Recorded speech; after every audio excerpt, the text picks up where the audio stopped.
ہم رمضان میں بیٹھے ہوئے ہیں اور رمضان مطلب شروع ہو چکا ہے، اس کا استقبال کرنے کا کیا طریقہ ہے؟ اسے کبھی کسی نے بدعت نہیں کہا۔ السلام علیکم ناظرین، میں صبیہ جعفری اپنے چینل کھیل تماشا پہ آپ کے لیے ایک نیا سلسلہ شروع کرنے آئی ہوں اس ماہ رمضان میں، اور اس میں ہم آپ کو کچھ ایسی مستند معلومات فراہم کریں گے جو ہر ایک کے لیے، ہم سب لوگوں کے لیے جاننا بہت ضروری ہے۔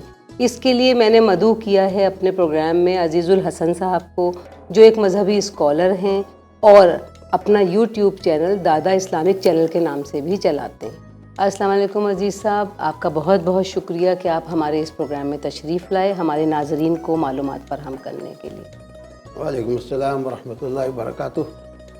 آپ کا بھی شکریہ کہ آپ نے مجھے موقع دیا۔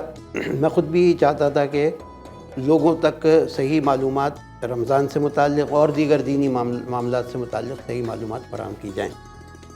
تو اس سلسلے میں آپ سے سب سے پہلا سوال یہ کرنا چاہوں گی کہ ماہ رمضان، اب ظاہر ہے کہ آگے ہم رمضان میں بیٹھے ہوئے ہیں اور رمضان مطلب شروع ہو چکا ہے، اس کا استقبال کرنے کا کیا طریقہ ہے شرعی؟ کچھ اس کے بارے میں آپ ہمیں بتائیں کہ ہم اس کو کس طرح سے ویلکم کریں۔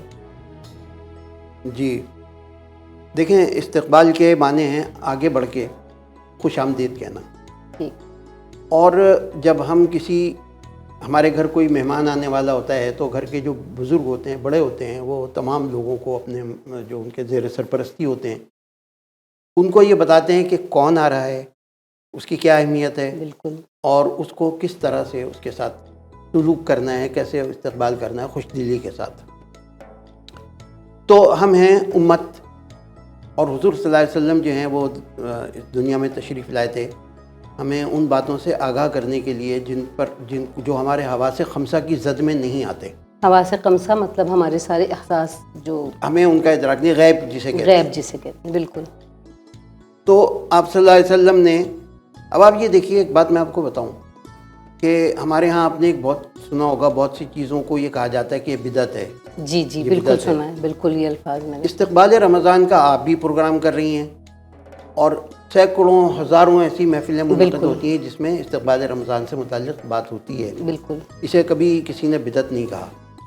وجہ اس کی یہ ہے کہ جس وقت حضور صلی اللہ علیہ وسلم کے وقت میں رمضان شروع ہونے والا تھا، شعبان کی آخری تاریخ تھی، تو حضور صلی اللہ علیہ وسلم نے صحابہ کرام کو جمع کیا اور ایک خطبہ دیا۔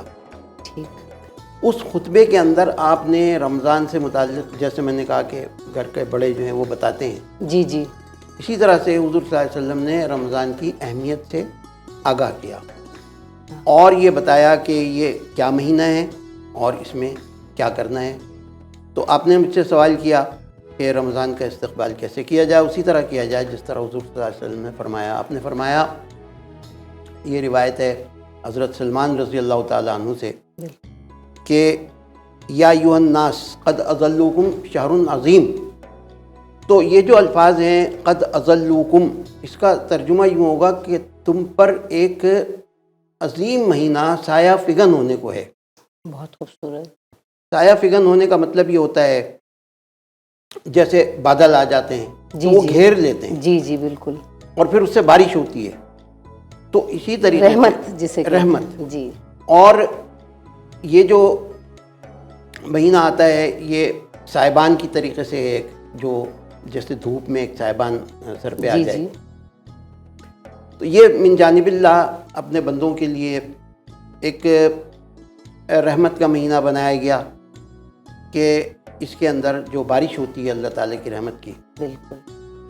تو آپ صلی اللہ علیہ وسلم نے فرمایا کہ یہ ایک عظیم مہینہ ہے۔ اب عظیم ہم لوگ بولتے ہیں تو ہم اس کے معنی سمجھ نہیں پاتے جی، کہ وہ کیا ہے، ہمارے تصور سے بھی زیادہ ایک بڑی چیز ہے۔ پھر فرمایا شہر مبارک، برکت والا مہینہ۔ تو اس کی جو خصوصیات بیان کی تھی، اگر عربی میں بیان کیا جائے تو وہ طویل ہو جائے گا، میں اس کا آپ کو خلاصہ ایک آپ کو بتا دیتا ہوں۔ آپ نے فرمایا یہ وہ مہینہ ہے جس کے اندر دن کے روزے فرض کیے گئے اور رات کی عبادت جسے تراویح کہتے ہیں ہم، جی جی، وہ ثواب کی، تطوعاً کا لفظ ہے، یعنی ثواب کی چیز ہے۔ تو دن اور رات کی دونوں عبادتیں بتا دیں آپ نے۔ پھر فرمایا کہ اس مہینے کے اندر ایک رات ایسی آتی ہے جو 1000 مہینوں سے زیادہ بہتر ہے، وہ اس کے اندر اگر عبادت کی جائے اس فضیلت اتنی زیادہ ہے۔ پھر آپ نے یہ فرمایا کہ اس مہینے میں جو روزے دار کو افطار کرائے گا اس کو نارے جہنم سے آزاد کر دیا جائے گا۔ جب یہ بات حضور صلی اللہ علیہ وسلم نے فرمائی تو صحابہ نے عرض کیا یا رسول اللہ، مسلمانوں کے حالات اچھے نہیں تھے اس زمانے میں، غربت بہت زیادہ تھی، جی فاقے کرتے تھے۔ یا رسول اللہ ہمارے پاس تو اتنا نہیں ہے کہ ہم کسی کو اس طریقے سے افطار کرائیں۔ آپ نے فرمایا کہ اگر کوئی ایک گھونٹ پانی سے، ایک کھجور سے یا ایک گھونٹ پانی سے بھی افطار کرائے گا تو اس کو بھی یہی ثواب ملے گا، اتنا ہی ثواب ملے گا۔ اور جو روزے دار کو سیر کرائے گا، یعنی سیر کر کے پلائے گا، بالکل، تو اس کے لیے پھر جنت میں محل تعمیر کیا جائے گا۔ بہت اچھے، بہت خوب۔ یہ سب باتیں آپ نے اپنے آخری خطبے، اپنے جو خطبہ تھا، جو ان کا شعبان کے آخری روز یہ خطبہ دیا تھا آپ نے۔ اب یہ کہ وہ جمعہ کا دن تھا اس میں خطبہ دیا یا یہ کہ خاص طور پہ جمع کر کے دیا، یہ وضاحت نہیں ہے، لیکن یہ کہ بہرحال آپ نے اس مہینے سے متعلق معلومات فراہم کی لوگوں کو۔ اچھا، تو یہ بہت اچھی بات آپ نے ہمارے ناظرین کو بتائی کہ ناظرین دیکھیں، یہ بہت ہمارے لیے ضروری تھا کہ ہمیں پتہ چلے کہ ہمیں استقبال کس طرح کرنا چاہیے۔